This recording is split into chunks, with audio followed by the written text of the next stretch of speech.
안녕하세요, 공쿠자입니다. 이번엔 격포에 있는 이름 모를 갯바위 쪽으로 학꽁치 낚시 다녀와 봤습니다. 5월에서 6월 정도가 되면요, 격포 인근에서는 학꽁치가 사이즈가 좋은 녀석들이 출몰을 하고는 해요. 씨알 좋은 학꽁치들을 형광등급이라고도 부르죠. 그런 친구들을 노리고 학꽁치 낚시를 한번 다녀왔습니다. 지금 보시는 것처럼 사이즈가 상당히 좋죠.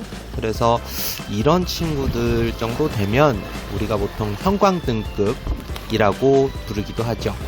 이거보다 더 큰 것들도 있긴 한데요, 소위 말하는 삽자루급의 학꽁치도 있긴 하지만 격포에서 내망권에서 보기에는 조금 힘든 것 같아요. 그래도 지금 시즌에 사이즈 좋은 학꽁치 마리수가 나오고 있으니까 한번 도전해 보셔도 좋을 것 같습니다.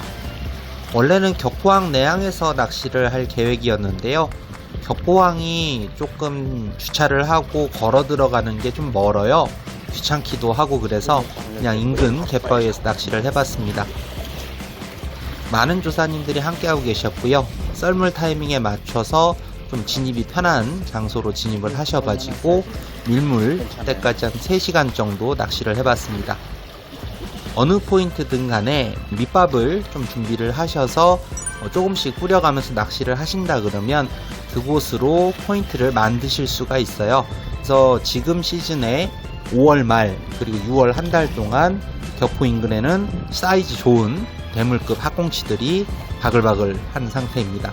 그래서 어디를 가시든지 간에 밑밥을 좀 준비를 하셔서 낚시를 하시면 좋은 조과를 거두실 수 있을 거라고 생각합니다. 학꽁치 밑밥은 크릴 약간의 빵가루를 베이스로 한 밑밥을 사용을 했고요. 그리고 미끼는 밑밥 크릴에서 작은 놈들을 골라서 사용을 했습니다. 학꽁치 미끼를 사용하실 때 약간의 팁이라고 할 수 있다고 한 점이 있다면, 머리를 좀 살려서 낚시를 하시는 게 좋아요.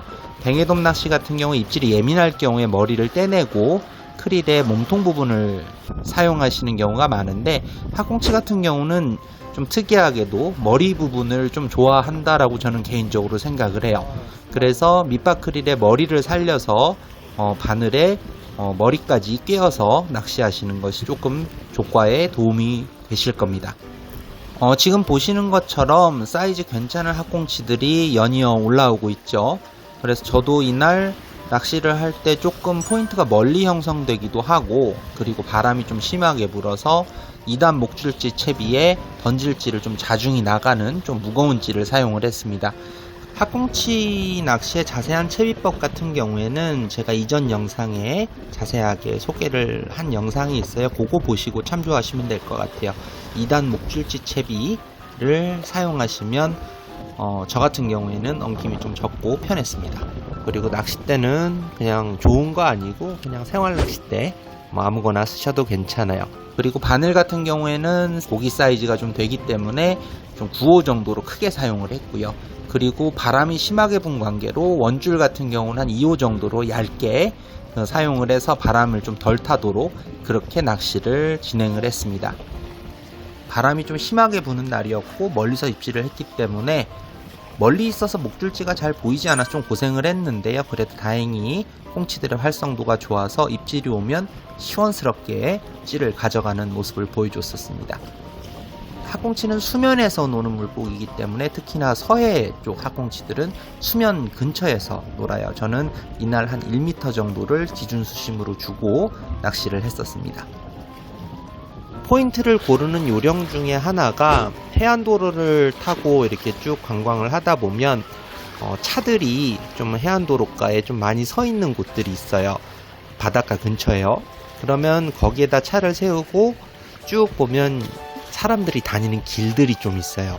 거기 내려가면 이런 좀 멋진 갯바위들이 나오고 수심이 어느 정도 받쳐주기만 한다면 무리 없이 이런 학꽁치들을 만나실 수가 있습니다. 격포 인근 갯바위에 내려가 보면 이렇게 넓은 포인트들이 많이 산재를 합니다. 그래서 어디든 간에 한번 시도를 해보시면 사이즈 좋은 학꽁치들을 만나보실 수가 있어요. 제가 갔던 날에도 포인트 주변에 조사님들이 상당히 많았고요. 그리고 같이 어울려서 하면서 즐거운 한때 보내다가 왔습니다.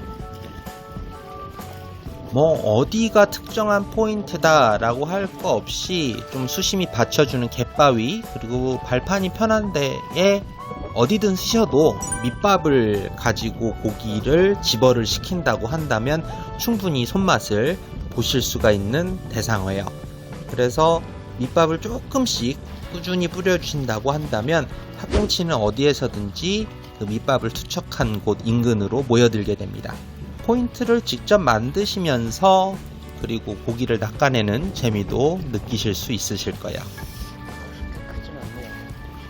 지금 나오는 학꽁치들은 약간 녹색을 조금 띠더라고요. 녹색을 좀 띠는, 그래도 은색 베이스에 약간 녹색이 섞여 있는 학꽁치들이 많이 잡혔습니다. 저는 학꽁치를 보통 겨울에 많이 즐겨요. 겨울이 제일 학꽁치가 맛이 좀 오르더라고요. 근데 지금도 학꽁치가 좀 생각이 날 때면 한 5월, 6월 사이에 서남부, 서해 남부 쪽에서는 학꽁치가 곧잘 나옵니다. 그래도 기본적인 맛은 하는 친구들이니까 손맛도 있고, 그리고 마리수 재미도 있고요.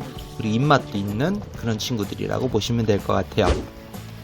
지금 오늘 바람이 좀 많이 불어서 그런데 바람이 조금 죽어졌다면 좀 편하게 낚시할 수 있었을 겁니다. 워낙에 고기들이 멀리서 입질을 해댔고요. 그리고 장타를 쳤을 때 목줄지가 잘 안 보였어요. 그렇다고 해서 빨딱지를 쓰기에는 너무 장타가 잘 안 되니까 2단치 채비를 써서 낚시를 했었는데 좀 찌보기가 힘들었던 하루였습니다. 그래도 그날 다행히도 좀 활성도가 있어서 입질을 시원시원하게 해줬기 때문에 그래도 좀 어느 정도 잡았던 것 같아요. 좀 운이 좋았습니다. 제가 기대를 하고 왔던 씨알은 요 정도는 사실 아니었고요. 이거보다 훨씬 큰 녀석들을 좀 노리고 왔었어요. 그래서 최소 형광등급에서 운이 좋으면 삽자루급 40cm 이상급의 학꽁치도 곧잘 나오기 때문에 그런 친구들 노리고 왔습니다. 이날은 조금 사이즈가 작았던 날이었어요. 상황이 받쳐준다고 하면 붉은 씨알의 마리수를 지금 시즌에 격포 쪽에서 거두실 수 있습니다.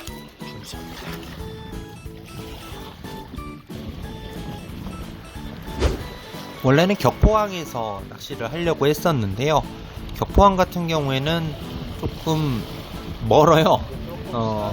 주차장에 주차를 해놓고 낚시를 할 수 있는 포인트까지 상당한 거리를 걸어서 들어가야 되기 때문에 이날은 조금 귀찮더라고요. 그래서 그냥 차를 타고 가다가 인근에 가까운 갯바위에 섰습니다. 격포항에서 해안도로를 타고 부안 쪽 방향으로 이동을 하다가 차들이 많이 서 있는 약간 정자가 있는 공원이라고 할까요? 그래서 거기에서 차를 세워놓고 쉬는데 내려가는 길이 보이길래 내려가서 낚시를 해봤어요. 제가 원래 이번 낚시에서 노렸던 사이즈들은 기본적으로 형광등급의 사이즈 이상급들을 원했어요.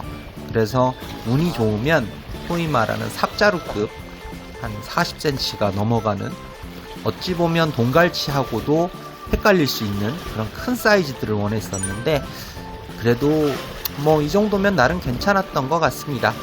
동갈치하고 학꽁치가 좀 오인이 많이 돼요. 그래서 학꽁치 같은 경우는 아랫 주둥이 부분이 길어요. 윗 주둥이가 짧고요. 근데 동갈치는 위에 주둥이가 길고 아래 주둥이가 짧습니다. 그러니까 입의 윗부분이 긴 녀석이 동갈치, 입의 아랫부분이 긴 녀석이 학꽁치라고 보시면 돼요. 그리고 또 동갈치는 이빨도 있고요. 그리고 물고기의 크기 자체가 동갈치가 훨씬 더 큽니다. 그래서 큰 학꽁치를 잡거나 아니면 좀 사이즈가 어느 정도 큰 동갈치를 잡으면 서로 오인되기도 해요. 근데 여기 지금 격포항 인근 갯바위에서 나오는 학꽁치들은 사이즈가 보통 한 30 중반에서 40 정도, 길이로 따지면 급으로 따지면 소위 말하는 형광등급 이상 이 마리수로 나온다고 보시면 됩니다. 한 6월까지는 이런 조항들이 계속 될 것이라고 예상이 되고요. 날씨가 괜찮은 날, 그리고 바람이 좀 적게 부는 날 출조해 보시면 충분히 손맛을 즐기실 수 있다고 저는 생각을 합니다.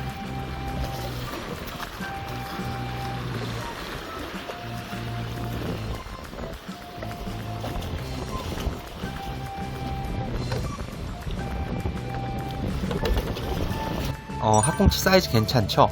요 정도로 한 3시간여 만에 한 꽤 괜찮은 마리수를 거둘 수 있었습니다.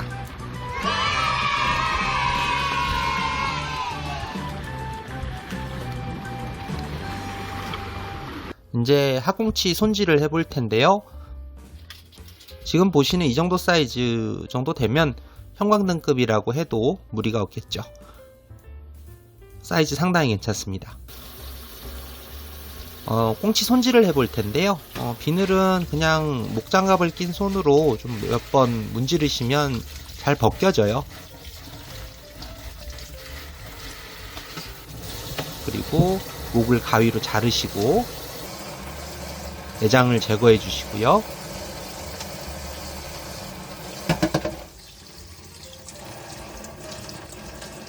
이번에 잡은 학꽁치들의 공통점이 큰 놈들은 알이 가득 차 있었다는 거예요. 그래서 제가 겨울 학꽁치가 더 맛이 좋다라고 하는 이유가 겨울 학꽁치는 기름기가 많은 반면에 지금 봄에 초여름에 나오는 학꽁치들은 뱃속에 알이 차 있어서 조금 무릅니다. 살 속에 물이 좀 많고요.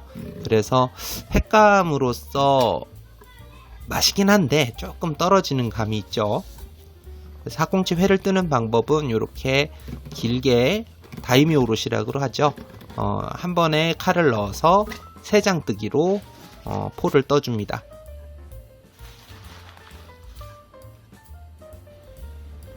그리고 갈빗대 잘라주시고요. 껍질 잘라서 썰어서 즐기시면 돼요. 그래도 어느 정도 한 2-3마리 정도 썰어서 한번 먹어보겠습니다. 근데 이게 사실은 제가 회를 뜨면서 느낀 게 조금 물이 많고 무르더라고요. 그래서 많은 기대는 하지 않았어요. 한번 시식해 보겠습니다. 이게 회 뜨면서 보니까 너무 물러요. 근데 이게 보관을 잘못한 건 아닌데 여름하고 겨울 학꽁치는 이렇게 다릅니다. 한번 먹이긴 싫지만 조금만. 어때? 시청해주셔서 감사합니다. 영상이 마음에 드셨다면 구독, 좋아요 부탁드릴게요.